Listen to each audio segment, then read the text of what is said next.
So good morning, everybody. I am here to present the interesting topic of liabilities of a doctor arising under statutes. Basically, we all should know that medical profession is governed by medical ethics and the law of the land where we are working. And we must know these things. Medical ethics deals with the moral principles, values and guidelines that govern the conduct and relationship of the doctor with his patients, fellow doctor and the state. And etiquette refers to conventional laws of courtesy observed between the members of the medical profession. So the code for medical practitioner in earlier times was Hippocrates' Oath, and then came the International Code of Medical Ethics, which is modern version of the Hippocrates Oath. In India, we have Medical Council of India, which regulates the professional conduct, ethics and etiquette of a registered medical practitioner. And in state level, it is done by the State Medical Council. Then what is a professional misconduct? It is otherwise known as infamous conduct. It is defined as conduct or behavior of a doctor which is considered as disgraceful or dishonorable by his professional colleagues of good repute and competence. So acts which are considered as professional misconduct is like violation of regulation prescribed by MCI. There are different chapters where MCI has defined the regulations for us as professionals. So that if there is any violation from those, that's the first point. So many different things like adultery, improper association with unqualified persons, a doctor who is already convicted by a court of law, issuing false certificates, involved in fee splitting, advertising yourself, not maintaining proper medical records, not displaying your registration number. We must note that the registration number has to be mentioned on your prescription pad, your discharge certificate, any certificate you are issuing, and also on your nameplate which is displayed in front of your clinic. And also employing agents or touts for procuring patients. There are so many other things. These are the few things I would like to summarize, like 6 A's: association with unqualified persons, advertising, adultery, under the influence of alcohol, legal aversion, and so on. Professional negligence is different from professional misconduct. This is defined as absence of reasonable skill and care or willful negligence of a medical practitioner in treatment of a patient which causes bodily injury, death or death of the person. So this can be an act of commission or omission. That means a doctor has failed to commit something which he is supposed to do, or has failed to not to do something which is supposed to not to do. So this is a flow chart showing civil negligence where there is a doctor-patient relationship. A doctor-patient relationship is established when a doctor accepts a patient. Once you have accepted a patient to treat, a doctor-patient relationship is established, and then you are bound legally to treat that patient. And when you are treating the patient and there is any deviation or dereliction in your duty, and for that the patient suffers from damage, and there is a direct causation from your act for that damage, then you are liable for the compensation if claimed by the patient. This is a civil negligence. So instances of medical civil negligence are refusal to admit patients requiring urgent hospitalization, failure to obtain informed consent to any procedure, failure to inform risk of refusal for treatment, failure to provide substitute during your absence, failure to give proper post-operative care and instructions to the patient, experimenting on patient without consent.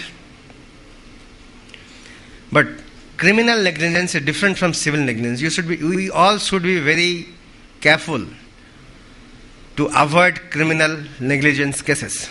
Criminal negligence is a gross negligent act that has caused death or severe harm to the patient, and the doctor has showed gross carelessness or gross neglect for life or safety of the patient. In criminal law, the criminal negligence must be proved beyond reasonable doubt. But good thing we have already discussed that the Supreme Court in 2005 gave a landmark judgment stating that no doctor can be arrested simply on filing a complaint against him by any person unless until the investigating officer feels that the doctor should be arrested for further inquiries, or he is preparing to go away of the station or something like that. So these are the few examples of criminal negligence, like operation on a wrong eye, operation on a wrong limb, operation on wrong organ, leaving instruments inside abdomen, wrong blood transfusion, criminal abortion, or operating on a wrong person as such. These are the few things we must know about medical negligence cases, which are already discussed, few of them, like doctrine of lex ipsa liquidator, which means the things speaks for themselves. This is common sense, like somebody has left a seizure as a instrument inside the abdomen, which nothing is going to be proved. You have operated the wrong eye. That is a common sense. You have done a wrong thing. But there are other things which gives us protection, like doctrine of calculated risk. That means you have to explain the patient that this is the risk involved in this procedure. Like you are operating a macular hole and there is chance of retinal detachment. You have to explain it to the patient. And doctrine of common knowledge. That means suppose a patient has a gastroenteritis and has come to you with dehydration. So first you have to give him fluids. If you fail to give him fluid, this is a common knowledge, and the patient dies, then you will be held responsible. Other things which are intervening during your procedure act, like that is called novus actor intervenis. Suppose the patient is admitted for cataract surgery, but in the preparation room, a ceiling has fallen down, a fan has fallen down, or something has happened and the patient dies. You are not responsible for that. That is called novus actus intervenis. And there can be medical maloccurrence. That means you may find a abnormality in any person at any time, and that is called a medical maloccurrence, which protects you. Therapeutic misadventure can happen. Suppose you are giving penicillin, which can cause anaphylaxis. Xylocaine test or xylocaine injection can cause a mishap. That is called a therapeutic misadventure. You are not responsible for that. Doctrine of error of judgment. Any professional can have a error of judgment. Not only doctors, engineers, or anybody can have a error of judgment, and for that, if something is happening, you don't have an intent to do harm, then you are also not punishable. And captain of the ship doctrine, that means as a head of the unit, you are responsible for any act of your subordinates. Contributory negligence, this is a good plea to protect you. That means patient has not done something which he should do, like he has not taken the medicines, not put the drops, not followed the post-operative instructions which have been given to him. Then the patient is also responsible for the negligence. That is called contributory negligence. And if we are working in a corporate setup, the responsibility also is of the hospital. That is called corporate negligence, where you are also protected. So we must know all these things. So the medical negligent enactment, that means where and one goes and appeals. A complaint for deficiency of service can be filed before the Consumer Forum under the Consumer Protection Act, which is going to be discussed further by Dr. Sukhada. A civil suit for damage in the civil court can be done, and a complaint under Section 304A of IPC in the Criminal Code for criminal negligence can be done. And finally, a complaint to the Medical Council of India or the State Medical Council for deregistration of a doctor on account of negligence can be done by anybody. So we must differentiate civil and criminal negligence. Like in civil negligence, there is absence of care and skill. But in criminal negligence, there is gross carelessness and disregard for the patient's life and welfare. Civil negligence is not a violation of law, but criminal negligence is violation of law of the land. In civil negligence, it is compared with your activities are compared with the peer group, but in criminal, it is not compared with the peer group. Consent for the act is a good defense in civil negligence, but it is not a defense in criminal negligence. And trial is done in civil or consumer court in civil, but in a criminal court in criminal negligence. A strong evidence is sufficient for a civil negligence, but in criminal negligence, the guilty should be proved beyond reasonable doubt. And in civil, you are liable to pay damages in terms of money, but you can have imprisonment for criminal negligence. So to avoid negligence, so we must know how not to go into these complications. You should always communicate with your patient and maintain a good rapport. That saves you. 90% of time, if you have maintained a good rapport with your patient, he is not going to file a case against you. And obtain a complete history. And examine the patient completely, seek appropriate investigation when required. You cannot just take the visual acuity and prescribe if something is there beyond, like in the anterior segment or posterior segment, you are again liable to be punished. So seek investigation whenever required. Suppose you are thinking something in the medical retina, you have to do an angiogram.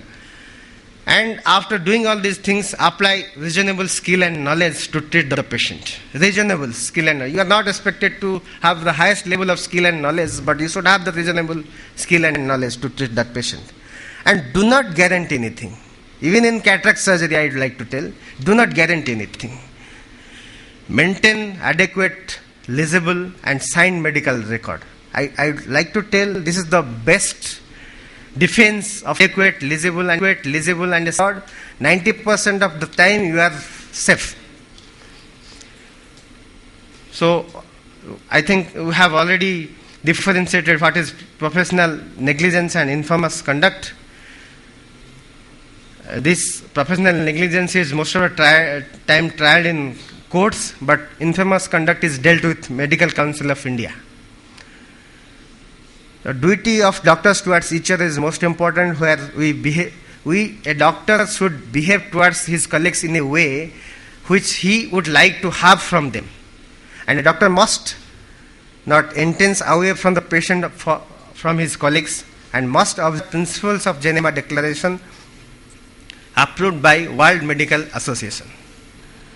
When to inform police, already sir is discussing, whenever there is a history of criminal assault of grievous nature, you must know that injuring an eye, causing total visual loss or deprivement of organ like eye is a grievous hurt, and it should be reported to the police.